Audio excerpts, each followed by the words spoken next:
a NIL conversation. Who should you hire to run your NIL program? NFL talk. We're bringing on a guest to talk with us about the Carolina Panthers quarterback situation, and we got some Major League Baseball conversation as well. That's what's cooking on today's Sports Stove podcast. From Belly Up Sports and the Belly Up Podcast Network, you're listening to the Sports Stove podcast with your host, Vince Stover. Hey, good looking, what you got cooking?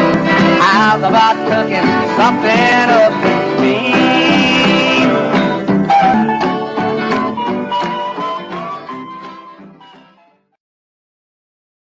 Welcome into an all-new edition of the Sports Stove podcast, presented by InTheClutch.com. At In The Clutch, you get officially licensed apparel, Major League Baseball, the Major League Baseball Players Association, NHL, NFL, and great retro t-shirts as well. All that is available to you on InTheClutch.com. Use the code SportsStove. You get 10% off your purchase. Welcome into another live edition of the Sports Stove. We are live on YouTube and Facebook, and the audio will be available early Thursday morning. Joining me, as he normally does, is my dad, Dale Stover. Dad, welcome to the show. How are you? Doing good, doing good. A little wild weather here in Southwest Ohio tonight, but I think everybody's okay. So, yeah, you said you had a tornado up there, pretty close to where you are, so that's always exciting. Yeah, oh yeah, you always have sirens going off, and it was the other side of town. So, but it moved quickly, and don't know about people being injured at this point, but there was some damage to a big distribution center. So, yeah, that's crazy. Hopefully, everybody's safe and sound. But we've got a show for you today, and we're going to be talking lots of sports things in just a few moments. We'll be joined by Brian Scott. He's the host of the Injured List podcast. He's going to come on and talk to us about the Carolina Panthers quarterback situation. Who should be the starting quarterback? I had a poll out this week. We'll bring that up as well here in just a few minutes. But, Dad, let's start today let's go with the NCAA to start off our day. Couple of quick thoughts. One is I just was thinking through different things today. Is it time for the independents to be done with? Notre Dame's independent, at least in football. Liberty's independent. There's others that are out there. I think Liberty's actually joining a conference. So it seems like where we are in today's time with the way the championships and the playoffs work out and everything, shouldn't we just be done with independence? Yes, I mean, I think they're going to be forced to, because I think little conferences are even in question at this point. I think we're headed toward more super conferences and probably two divisions and all that, at least in football. But it's still good because you want little schools to be viable. We were talking about NCAA baseball. There's some smaller schools in that, and there is some time, but again, they're going to have to definitely be in a conference to make that work. So yeah, I don't think the time for independence. There was a time when Notre Dame, I think felt like they could be independent, and probably financially they made one of the first TV deals ever with NBC back in the day. But now there's money. Probably more money in the conferences. So I would think that would end. Of course, Notre Dame was, flirted with the ACC and in some sports anyhow. So. Yeah, they have. They play in most of the sports, I think, in the ACC, and they've done it in football when they needed to as well. I just assume that time should be coming soon. But the real college thing I wanted to talk about, Dad, Duke recently hired a former Nike employee. He also worked in the NFL in different ways, but they hired him to run their NIL department there at the university. Now, we know Duke as a whole, the school I think is a good academic school, but in sports, they don't go to class just like North Carolina, Kentucky, or any other major college. But nonetheless, they hire in this former Nike employee to run their NIL stuff, and it got me thinking again, where should we be with NIL stuff? Because it seems like it's in the program's best interest not to have a basketball guy or a football guy, but to have almost a marketing guy running their NIL departments, wouldn't you think? Yeah, I mean, like you said, we've talked about it. The NIL is definitely taking on a life of itself. And now if that's going to be a department and you're going to hire people to do that. Now, as far as keeping a school out of the recruiting scandal, maybe, this works because they can say, hey, we've got a guy that's going to help you with this. You come here. We're not getting into what you're guaranteed ahead of time, but, we've got a guy that's going to be effective. And of course, in Duke, they would have a product that's already very marketable from there. Because again, like you said, with Duke being a high academic school, these kids probably don't have time to do this on their own. So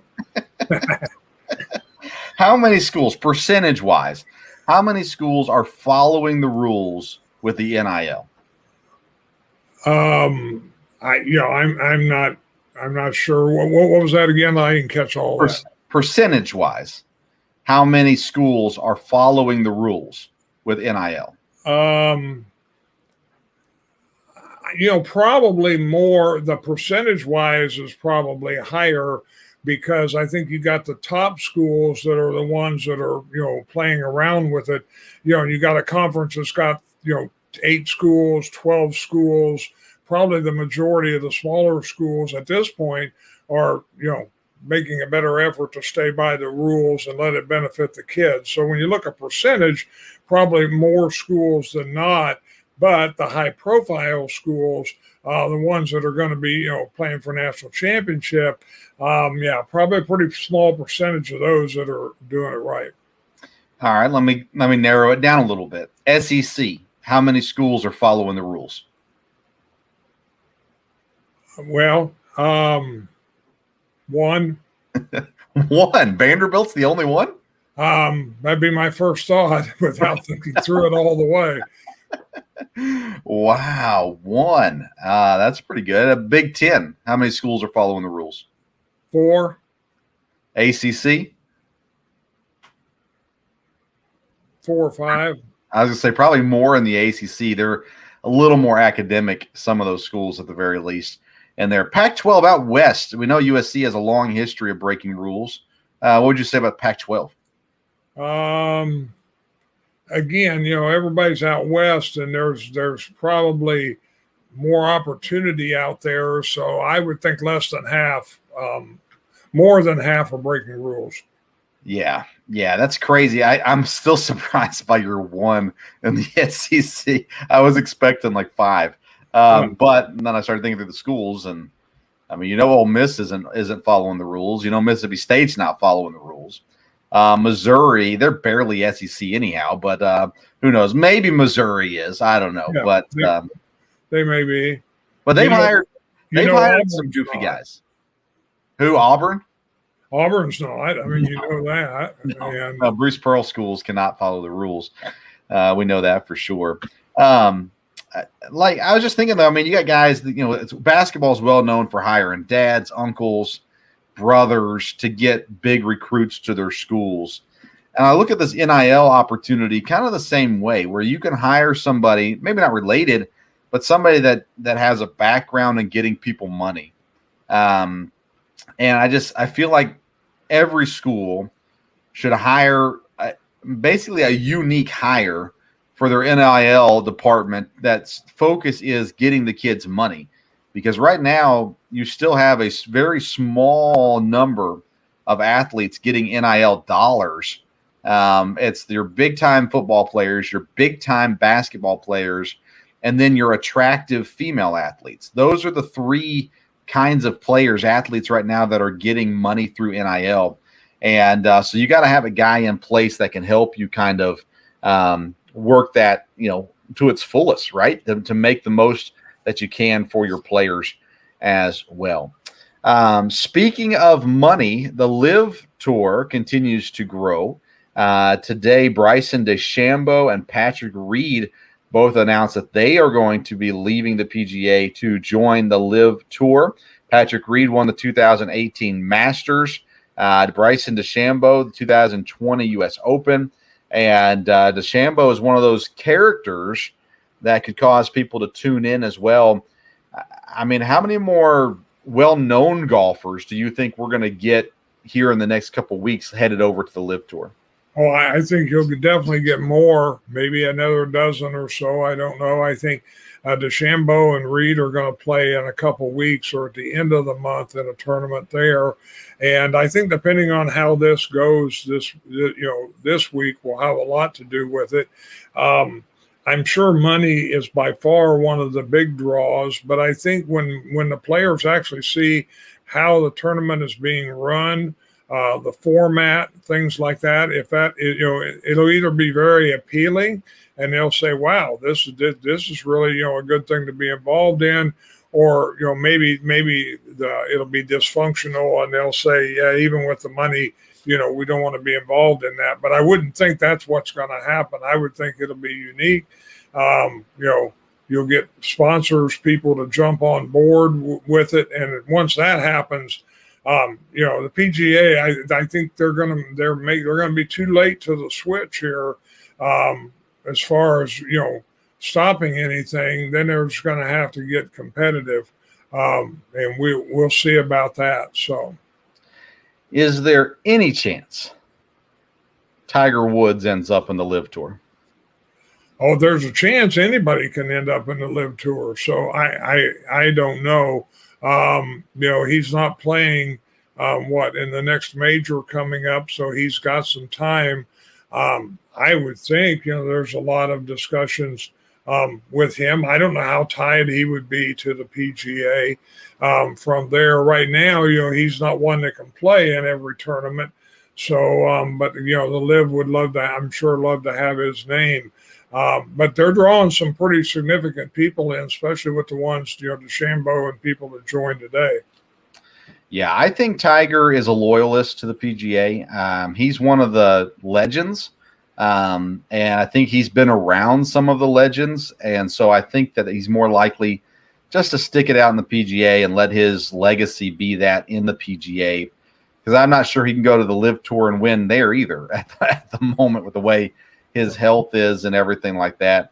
So I feel like he's probably just going to live out his days with the PGA and kind of just be that the new era, right, of legend. He already is, but the Jack and the Arnold of the modern day era, basically. And so he can kind of be the face of the past, if that makes any sense for the PGA. I would be shocked if Tiger goes. But money is definitely one of those things, and they're offering money up front. I mean, they're giving guys performance bonuses, and they're paying them just for playing, where they don't even have to win to earn good money.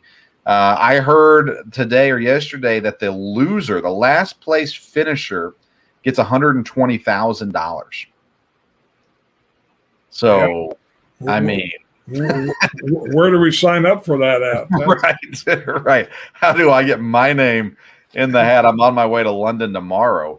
Yeah. So they're doling out the cash, but they're definitely going to have to find a way to keep it going and to maintain it. What the future is, I've heard a lot of talk on it, and it makes sense that the future of this tour is the college guys going out and getting the big name college guys to come to them instead of the PGA, and kind of build from the ground up, so to say. Use these veterans to get the name out there, but then bring in these young guns to kind of be the future, I guess, of the Live Tour. I don't know if that's what their plan is, or if they're really just trying to stick it to the PGA. Maybe they're happy to only go 1 or 2 years and just to stick it to the PGA. I don't know. What is the motive behind starting this tour? Well, again, Norman is behind it, I think, or one of the engineers in it, and he, players haven't been totally happy, it seems like, with the PGA as far as the way they've done things, some of their guidelines. And like you said, in this day and time, most every professional sport, there's competition. And I think, they saw an opportunity that, hey, we can have a friendlier golf tour, a better, golf tour, more opportunities, and probably financially. So, I think some of them were just upset with the PGA, and who knows, probably behind closed doors, the PGA said, fine, be upset. There's nothing you can do about it. There's nowhere you can go, or at least give that feeling to them. And somebody got involved with the right people and said, well, okay, we will find somewhere else to go. Good point. Yeah, I'm interested to see kind of where it all shakes out, I guess. What the end game is. Is it to truly compete, or is it just I don't know, put a dent in it, prove a point. Maybe we see more professional golf tours start up as a result of this as well. I mean, you'd think Tiger could start one up if he wanted to, but like I said, I think Tiger is pretty well. He's been treated pretty good by the PGA, so I think he probably is pretty happy with them and where they are. So what we're going to do, Dad, we're going to take a quick break. And then when we come back, we're going to talk NFL football. We've got a guest joining us as well. But first, let's take a quick break. We're going to hear a word from In the Clutch, and then we'll be back with more sports right here on the Sports Stove Podcast.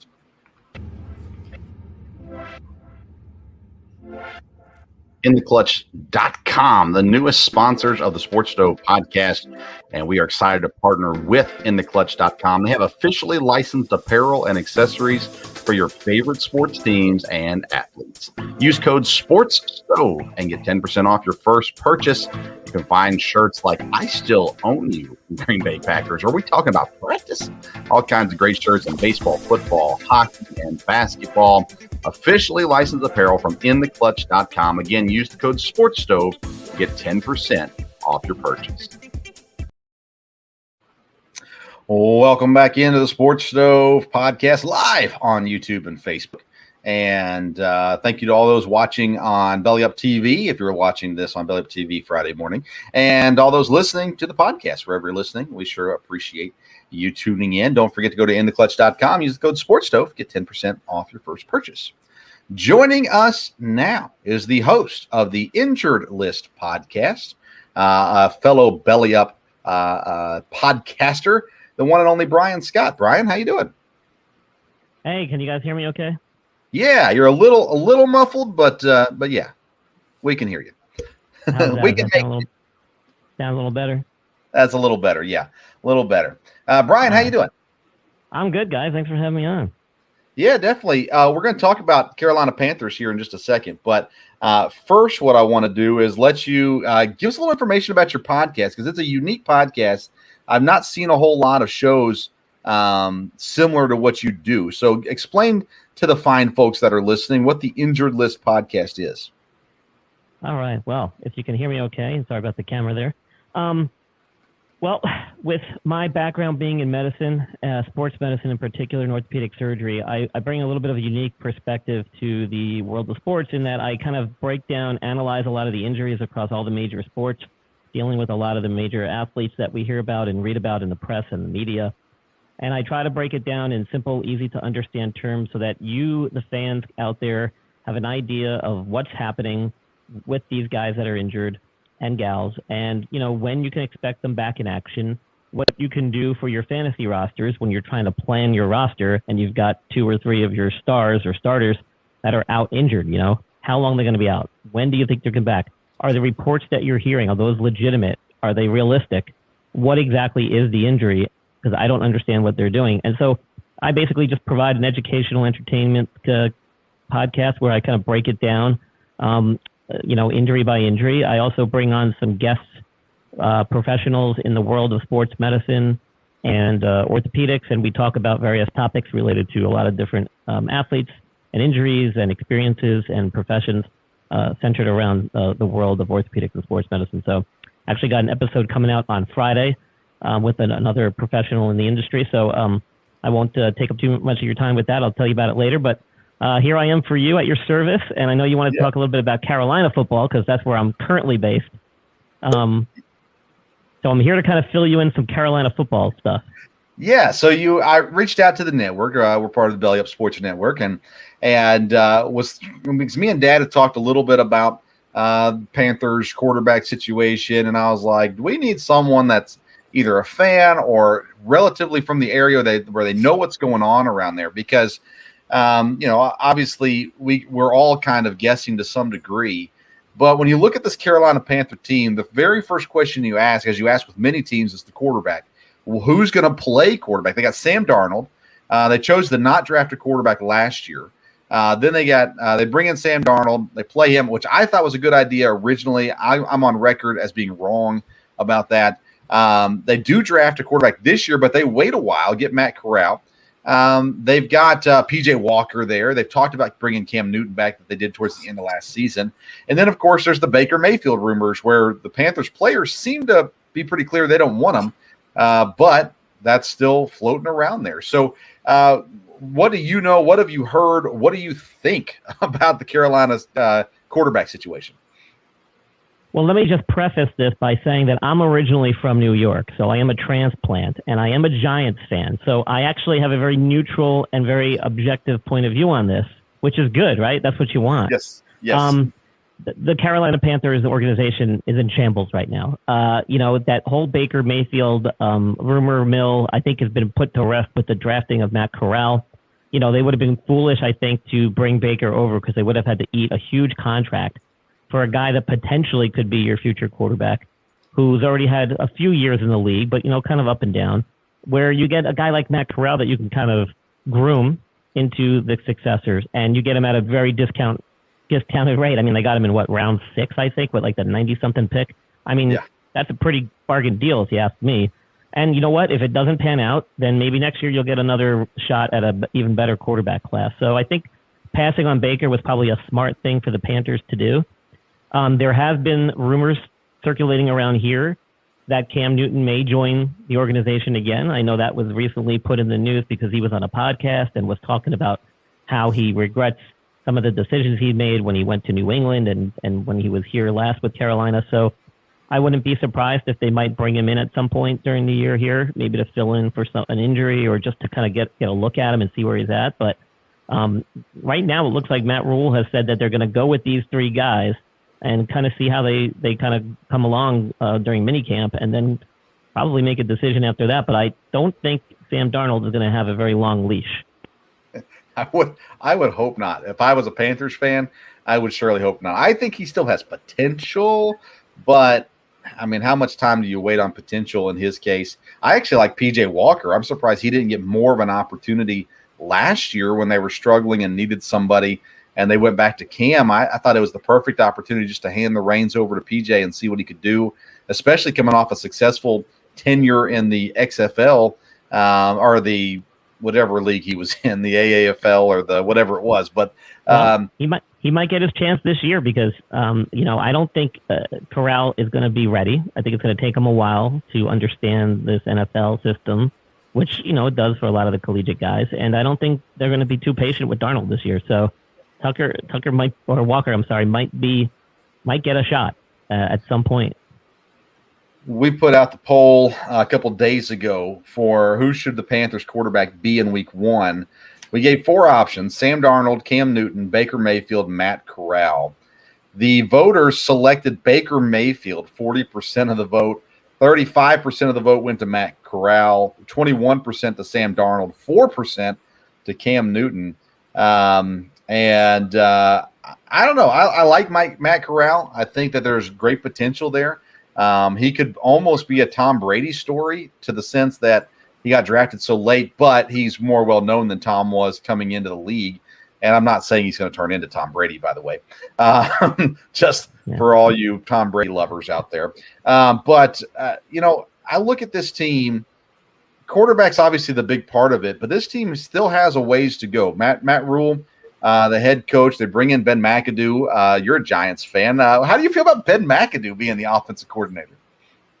I don't think we really had much positive things to say when he was back in New York. So I'm not so sure Carolina is going to be as any happier than we were while he was there. But, I think aside from the offensive coaching staff, I think their problems go a little bit deeper than that and more on the field.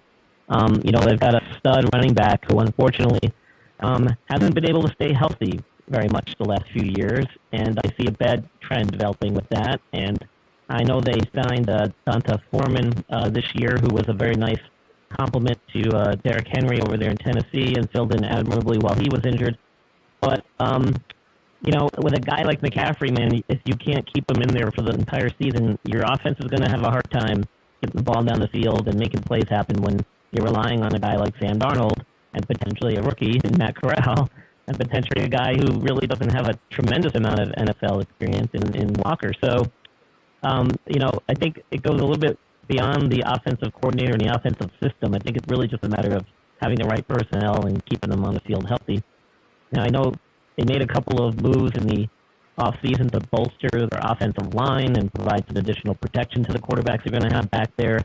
But they really haven't upgraded their tight end position with the retirement of Greg Olson. They haven't really done much there. I think they re-signed one of their players, but didn't really have much of a breakout season to really pad the stats at all in the last couple of years. So they didn't really upgrade there. And again, the whole running back thing, can McCaffrey stay healthy? That's going to be a huge, huge key for the success of this team. 100%. And you look at that team and where they are. They've got some weapons, but like you said, they've got to be healthy and they've got to have a quarterback that makes a play. I brought you on to talk Carolina, but I got to ask you while you're here. Your New York Football Giants, Daniel Jones at quarterback. Daboll said all the right things, giving him the opportunity. I'm actually intrigued to see if Daboll can do something with Daniel Jones, turn him into a legit quarterback. He's got the turnover issues, all that kind of stuff. I don't love his wide receivers in New York, but nonetheless, as a Giants fan, are you optimistic for this season, or are you just waiting for it to get over so you guys can get a new quarterback? I actually am very optimistic. I mean, if you look at the success that Daniel Jones has had, albeit very little, it's when he has enough time in the pocket to sit in there, look down the field, and make a pass. And when he does that, he's as good as just about anybody else in the league when it comes to a guy with his experience. I'm not comparing him to like Aaron Rodgers, obviously, or Tom Brady, but as far as these younger quarterbacks go, the guy can sling it, and he can get it down the field with a beautiful pass. So bolstering the offensive line was a huge, huge step in the right direction. He's still young enough. He's intelligent enough. He's shown some good poise in the pocket at an early stage in his career. I'm very optimistic. I think if you surround him with the right coaching staff, which I'm hoping Daboll and his crew are, then I think he still has a chance. I mean, I really do. Again, Dave tried to surround him with some additional talent on the wide receiver front. I mean, that's been a big issue as well. Even when he has had the time in the pocket, he's had a lot of drop passes. He's had a lot of guys, not running proper routes. There's been a myriad of issues that have kind of contributed to his lack of success. But I don't think it's all on his shoulders. And so I am very optimistic going forward this year. I do expect them to definitely be better, and I hope that means because Daniel Jones is playing better, and not just because these teams in play are not as good. Yeah. Dad, what do you got for Brian? I got a question on the injury front, since you deal with that. And Vince and I are big Packer fans, and I keep up with all the information I can get off the Packer websites and that. But what do you know, or what do you think about David Bakhtiari? Basically, their take on it is he's an older player. They just want to continue to give him rest. He is not involved in OTAs. He's not directly involved in minicamp this week. Fans are very antsy about it. But they say, of course, he played one game last year, did not play the last game, indicated he probably would have played if they'd won their playoff game. But, and I know, ACLs can be kind of tricky. Do you think it's legitimate that they're just giving him plenty of rest before training camp, or is there still a problem there? When you're coming off an ACL injury, and I've said this a lot of times on my show when I've talked about this particular injury, is that it can sometimes take you anywhere between 12 to 18 months before you're kind of really back to where you need to be. Now, he's been in the league a long time. He's 30 years old. I don't necessarily worry too much about what I'm hearing as far as him not kind of getting ready and suiting up and being ready for training camp, because I would expect him to do that with a veteran. He's got the lay of the land. He knows the playbook. He knows the system. He knows the routine. This isn't a guy that's, now all of a sudden stepping onto a field and kind of in awe of the bright lights and everything. But, anytime you have a guy who starts getting up around the 30-year age mark, with a knee injury like this, it can significantly kind of alter the rest of the course of his career if the damage that was done was significant enough. And often with ACL injuries, you don't just injure the ligament itself. You often will have some other injuries to the joint of the knee along with it. And that can be anything from another ligament being involved, possibly some of the articular cartilage or some of the other structures in the knee that are really important to help prevent against arthritis. So, I'm not too concerned about it. He is a lineman. He's not a skill position player, so that also does factor in. You got to really look at that as well. These guys are really doing more of the static type things on the line when they're blocking. It's not like a skill position receiver or running back where they're going to have to sprint down the field, change direction sharply on a dime, and be able to, use their agility, because that's where that ligament really plays an important role in those types of movements. A guy like Bakhtiari can wear a brace and, lock in and just kind of hold that position and block and probably do fairly well pretty early on in his recovery. Unlike a guy like OBJ, for example, who, ruptured his ACL in the playoffs, in the Super Bowl there, just on a non-contact injury. So it's a lot different when you're looking at skill players versus offensive linemen who are not considered skill players as far as the activities they do. So I think this is all part of their plan, probably, like I said, for the reasons already mentioned. I wouldn't be too concerned if I'm a fan, but you do got to look at all the factors involved. Yeah, I mean, Dad, you being an owner, I'm surprised you didn't have the inside info on that, being a minority owner of the Packers. But Brian, this has been fun. We're going to have you on again down the road. Thank you so much. Tell the people where they can find you on social media, where they can find your show, and anything else you want to plug. Yeah, well, thanks for having me on. It's been a great conversation, and I am part of the Belly Up Network, as you can see. So rocking the T-shirt tonight. I've got most of my social media stuff is up and running. I got a Twitter feed at host Brian Scott. You can find me on Instagram, the Injured List Podcast. You can find me on my website, www.theinjuredlist.com. You can find me on Facebook, The Injured List Podcast. I've actually got a new episode, like I mentioned earlier, coming out this Friday at noon, where I interview Rodolfo Martinez. He's a certified athletic trainer. He used to be a staff member at Florida International University down in South Florida, and now actually works with the New Orleans, Louisiana Air National Guard 122nd Fighter Squadron. Wow. And that's what he does. He takes care of our armed services, men and women, who are fighter pilots, which is a pretty sweet gig and a pretty cool story to hear. So I've got him on to talk some things about sports injuries and his experiences as an athletic trainer throughout his career, and to kind of pick his brain on some military stuff, which is always kind of cool. So you can listen for that and find that on all of the major podcast hosting platforms. I'm on pretty much all of them. And I look forward to joining you guys again and talking any type of injury, any sport. I cover them all, so I don't discriminate. Very good, awesome, Brian. Like I said, it's been a blast. Looking forward to the next time. Looking forward to that episode. It sounds awesome, and looking forward to listening to that. So make sure you go out and subscribe to the Injured List Podcast wherever you get your podcasts as well. Brian, again, thank you so much for coming on. We sure appreciate your time. My pleasure, guys. Have a good night. All right, you too. All right, that's Brian Scott, host of the Injured List Podcast on Belly Up Sports Podcast Network. That's a really intriguing interview coming up for him. I'm looking forward to that. I did not know about that one, so looking forward to that. Dad, a few more football related topics. The Broncos, they've been for sale for a while. There have been talks that Peyton Manning possibly in on buying them. They ultimately get sold to the Waltons, not the TV Waltons, but the Walmart Waltons. So Walmart, the heir to the Walmart fortune, is the now owner, or will be very soon, the owner of the Denver Broncos. What does that mean for the team, if anything? I would think it means stability. From what I've read, it sounds like, they've kind of become connected in Colorado, and they seem to know about the history of the Broncos. I don't think there's any interest, in moving them, and, they have the money to provide the stability.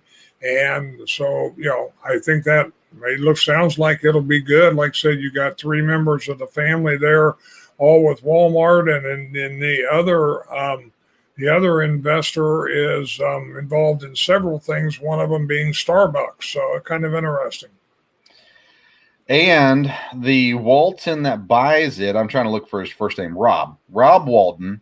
He married the sister of the Avalanche owner, the guy that owns the Colorado Avalanche. So there's already sports ownership. There's rumors of them kind of developing land to build stadiums / arenas as well, and a lot of things happening there as well. So I'm kind of bummed that Peyton Manning didn't buy him. But they said that the money that this Walton guy has is definitely plenty stable. He's not going bankrupt anytime soon. So I think they said he's worth $40 billion or something like that. But he bought the team for $4.65 billion. That's a pretty hefty price tag for an NFL team. Yes, I think it's the highest one of any professional sports team from what I understand there. And so, yeah, I mean, the prices for those are only going up. And, there were several people, I guess, in line trying to get this. But, financially and in a lot of ways, they probably picked a pretty stable owner there. Yep, and you said it about the Starbucks thing as well, all in there. He's also a director of JP Morgan Chase. So, yeah, there's a lot of money in this group that is going. I made an offer for $465, but they passed on that, sadly. Let's see here. Deshaun Watson.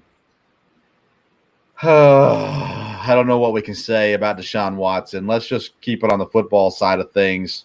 Does Deshaun Watson ever play a snap for Cleveland? The more information that comes out, I think there's a good chance he will not. I definitely think he will be out probably for this year.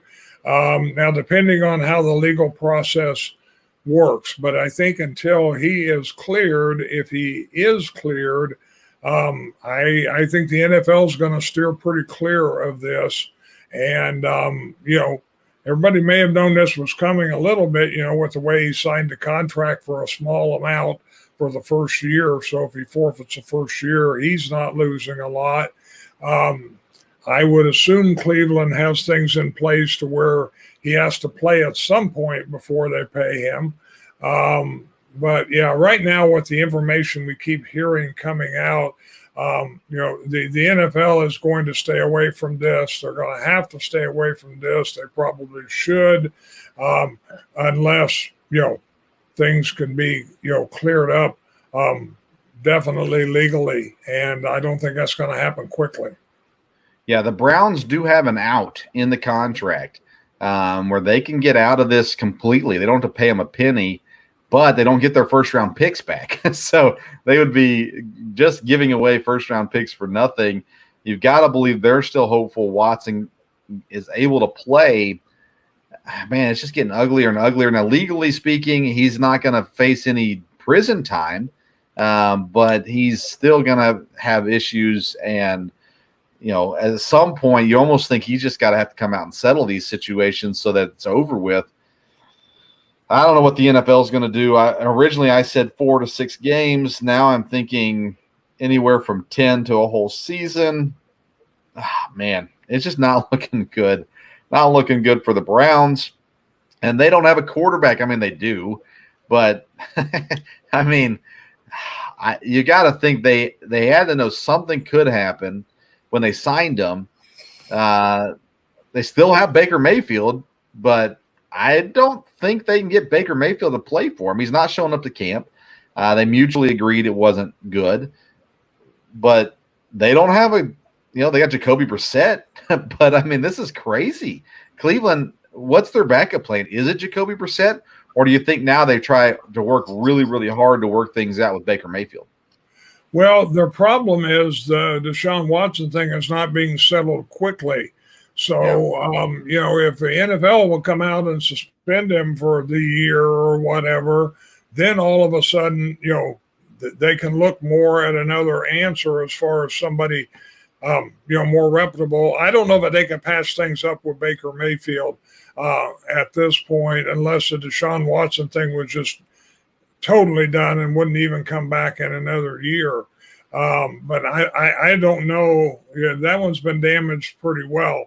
But the thing that keeps hurting the Browns is, just not knowing what their situation is going to be.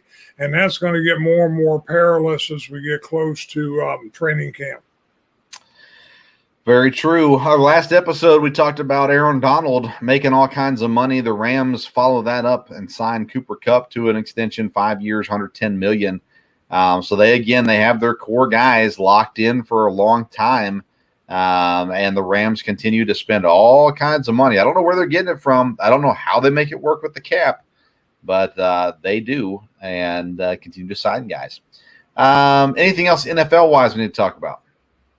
No, not right now. I don't think. I think, of course, training camp OTAs will wrap up here, and then everybody will have a break for a few weeks, 5 weeks or so. So, but I'm sure more things can continue to happen there. But right now, I don't think so. How many guys get arrested after OTAs end? Hopefully nobody on the Packers, but we will see. So, like you said, you would think, well, I'm sure the teams do take a lot of time and effort trying to stress that, but there's always things that come up. So we will see. Here's a Packer topic for you. Aaron Rodgers said he thinks that Allen Lazard can be the number one wide receiver. Me and you and I, however you want to say it, we like Allen Lazard. I think Packer fans like Allen Lazard. The average NFL fan is not going to look at Allen Lazard and think he even has anywhere close to the talent to be a wide receiver one. I think he is a wide receiver two, but he could be forced to be the wide receiver one this year for Green Bay. Do you think Lazard has the ability to be and develop to a maybe not Devontae Adams level, but a number one wide receiver level? Yes, because the Packers will define kind of what the number one receiver position is. It won't be just like Devontae Adams was. Rodgers said this week that 80% of the offense was tailored around Devontae Adams. That's not the way it will be with Lazard or anyone there. But I think Lazard has the best chemistry and trust with Rodgers outside of Randall Cobb, and Randall Cobb is not played a spot to be the number one receiver there. And if Rodgers says, hey, this is the guy I think and I want to be the number one receiver, I mean, he's the guy throwing the ball and he's the guy checking things off. So I think there's good reason. I think they will obviously spread it around more. I think you're going to see wide receivers catch the ball even more. And it looks like some of the other guys, they like Sammy Watkins. We'll see how he does. Interesting. I heard his comments today. His concern is staying healthy because he hasn't been able to do that. Amari Rodgers, everybody's pleased with how he's come into camp in better shape.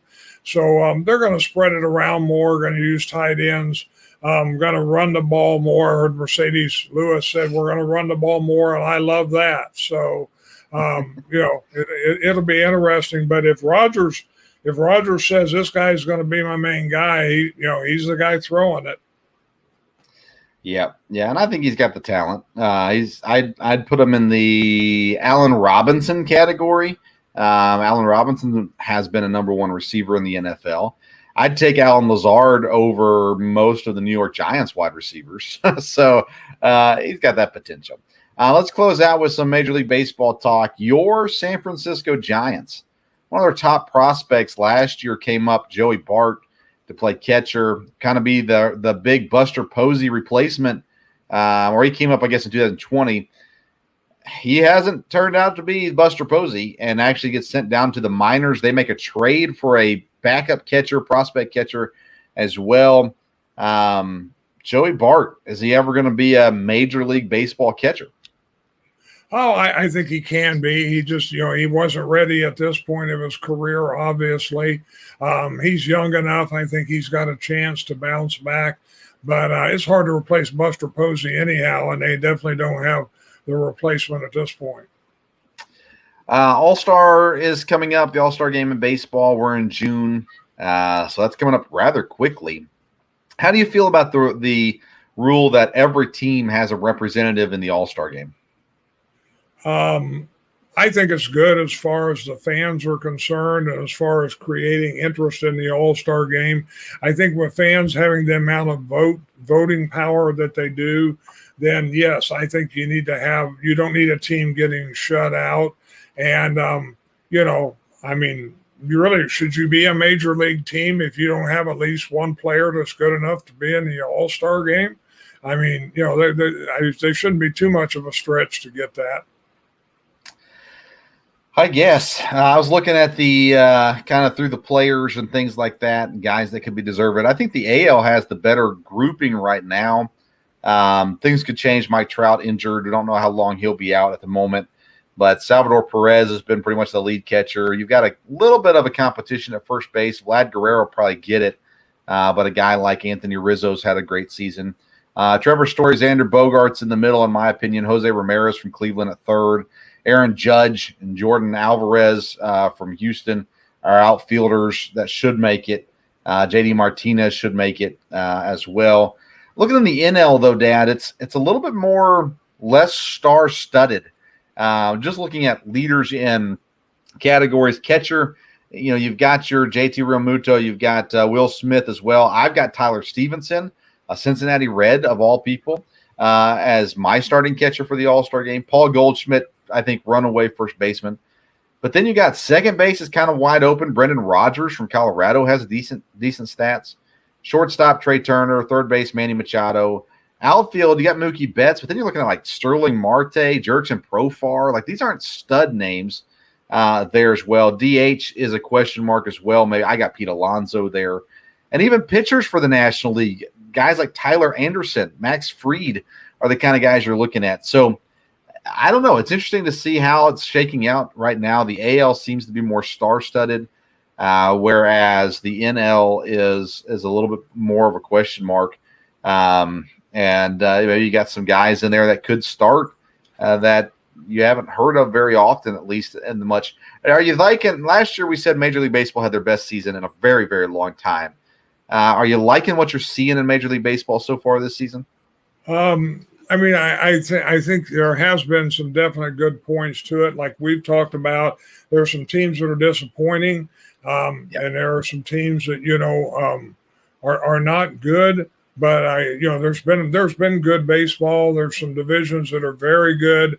There are several very good teams, not just two. Like it always looks like at the start of the season. So I think depending on how it shakes out after the All-Star break, I think it could still be a very good baseball season. Yeah, it could. Managers getting fired. We talked about that in the last episode. Go back and listen to that with Dan D'Amico. So maybe that changes some things as well. Be interesting to see where it all shakes out. Anything else you want to add to the program tonight before we sign off? No, I think we're good, tonight, and appreciate everybody checking in with us and listening to us. And going to be a lot more good things coming up here in the near future. Big stuff coming up, especially for our local hour episodes, but having other stuff going on, hopefully some big guests and things as well here in the very near future. So looking forward to all those things, like you said, for sure. I want to thank Brian Scott from the Injured List podcast jumping on and chatting with us. Sorry about the microphone issues there, but looking forward to his episode coming out and looking forward to having him back on the program. Sure appreciate his time today. Dad, thanks for being back on. Don't forget about intheclutch.com. Use code SportsStove, 10% off your purchase. And Elementor, if you're looking to create a website, or if you don't like your current website, you need to use Elementor. You can create, manage, they host, all of those sorts of things, drag and drop placement as well. No coding involved. And there is an exclusive Sports Stove link available in the YouTube episode notes, as well as in the podcast notes wherever you're listening on your podcast. So click that link so they know we sent you, and they can help you with your needs for your website as well. All right. This episode is our last of the week. We'll be back on Sunday night to record another live episode, Sunday afternoon, I guess, here for next week. And then it'll be available for audio form Monday, wherever you get your podcasts as well. So keep an eye out on Twitter at Sports Stove. We'll announce the next live airing of this podcast.